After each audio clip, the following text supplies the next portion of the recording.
Hey YouTube, Steve L here.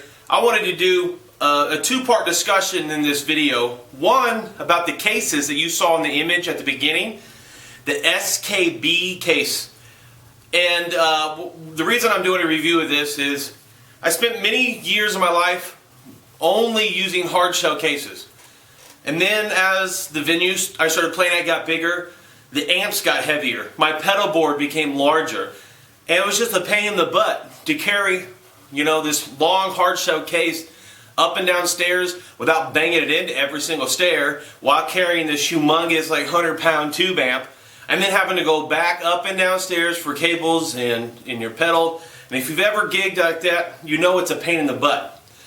So then I made the switch over to gig bags. Well, the problem with gig bags is the cushion is like an inch, and I didn't feel like my guitar was protected. Sometimes the strap falls loose and you bang your guitar, and so it allowed portability. You could put it on your back and carry it with you, but I didn't think it had protection until I found SKB cases. And we're going to take a look. I have two. I bought them when I got my PRS SE Custom 24, and then again when I got my PRS SE Zach Myers Signature.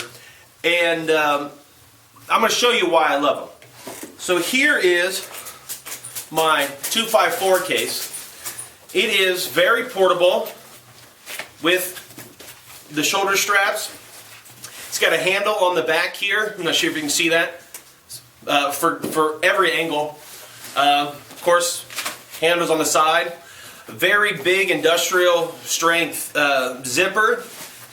Two huge pockets, and you have this up in the front, and in the main pocket you fold it down and you have all these little spaces for gadgets. I don't particularly use them. When I take to a club, I take about 4 cables, 2 1/4-inch jacks and 2 XRLs, just to see, just depending on what they are.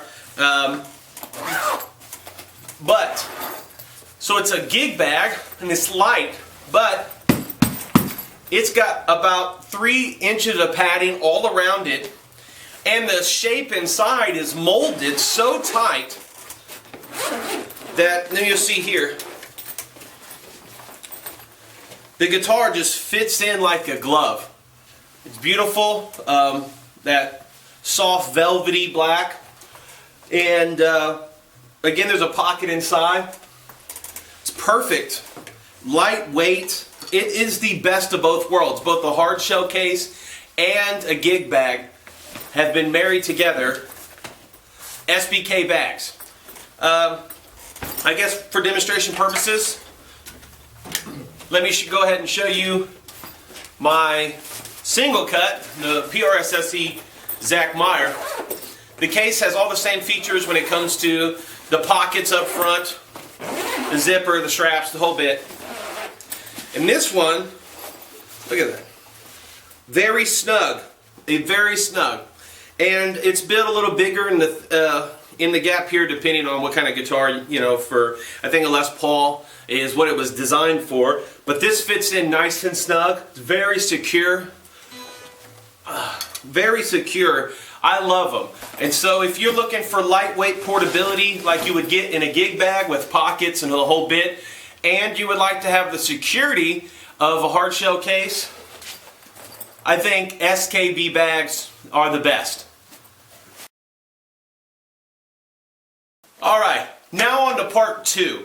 Now part 2, I want to show you how I get a good workout with finger technique and dexterity. What I like to do is, now I did not create any of these. I stole them fair and square from other musicians and instructors off YouTube, and so this is just that. Let me move up a little bit.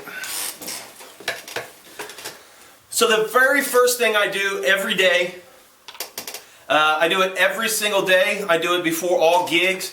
I do it when after the sound check is done and I'm waiting in the green room and waiting to go on. And I've been doing this for about a year.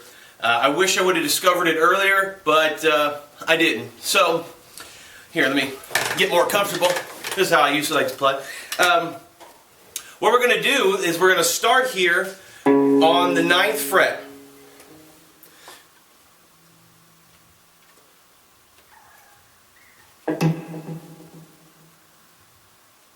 Sorry. So what we're going to do is start here on the 9th fret, and we're going to play 1, 2, 3, 4.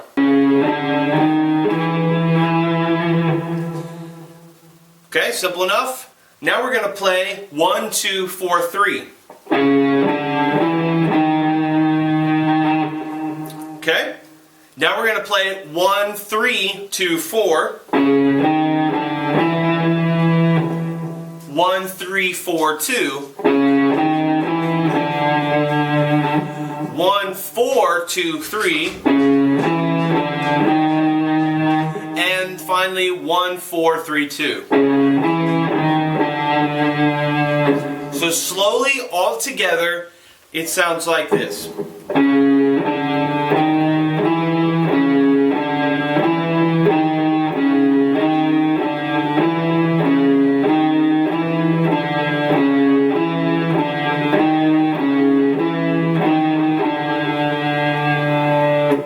And then you simply just go to the next string.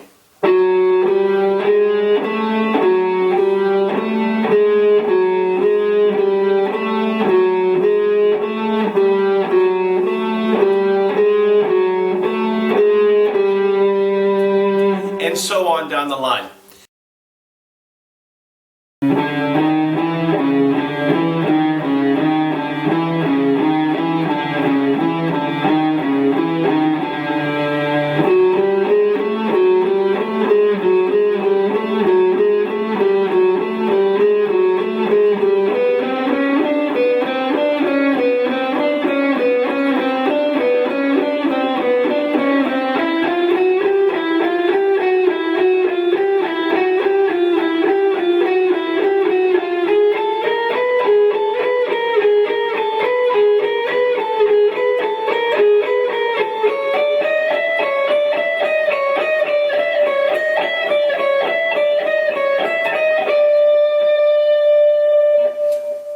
I forgot to mention two things. One, I'm using strict alternating picking, down, up, down, up, down, up.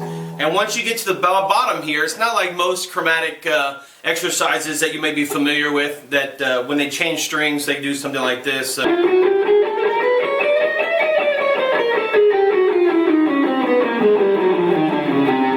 It's not that. So what it does is once we get down to the end,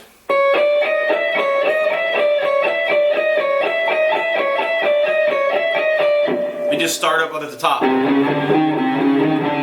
Just 1 fret down.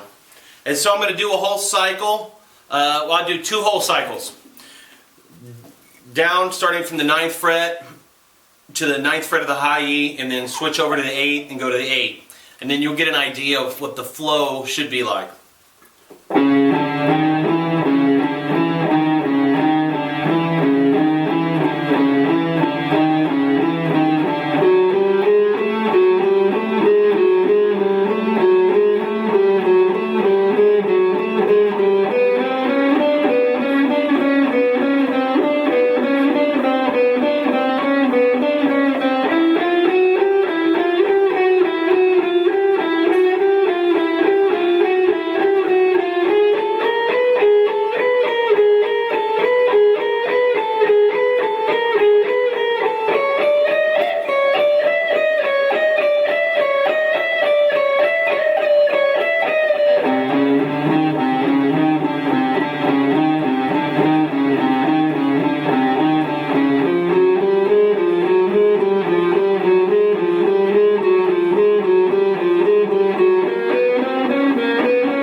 and so on and so forth. And you go down to until you finish at the first fret F.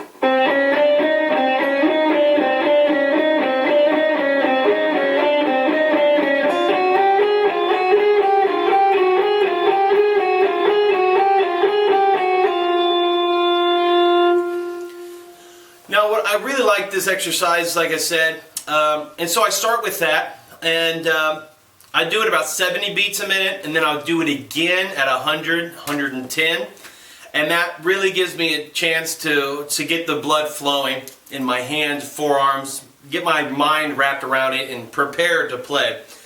After that, I do standard chromatic up and down. You can see this everywhere.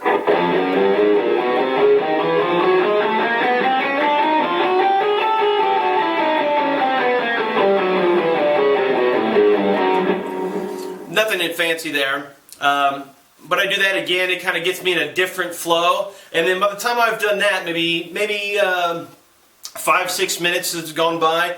Then I get into stretching, and I just do like semi-chromatic, just 1, 2, 1, 2, 4 with the stretch.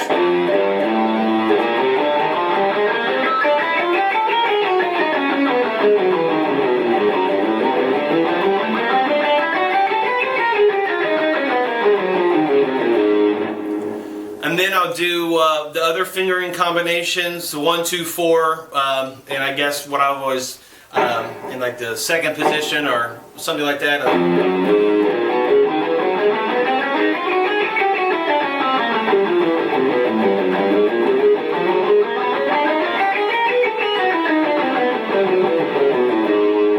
And then again, I'll do it with 1, 3, 4.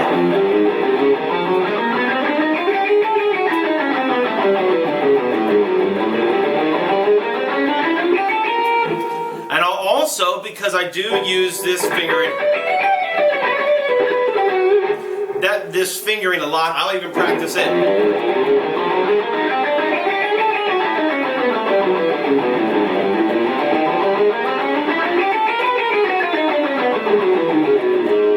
And it really gives me a good stretch between fingers 1 and 2. After that, I do modal practice, and so I start at F, being the first fret on the guitar, and it's going to provide me the widest stretch, and I'll go from F Ionian, or the F major scale, all the way up to the octave F major scale on the E string. And this really helps me out for memorizing the fingering and what modes go in what order, and it's really good if you can learn the shapes and you can learn the notes of the on the guitar. Then you can apply that to any backing track or live gigging situation or improvisation, or help you write solos for your songs.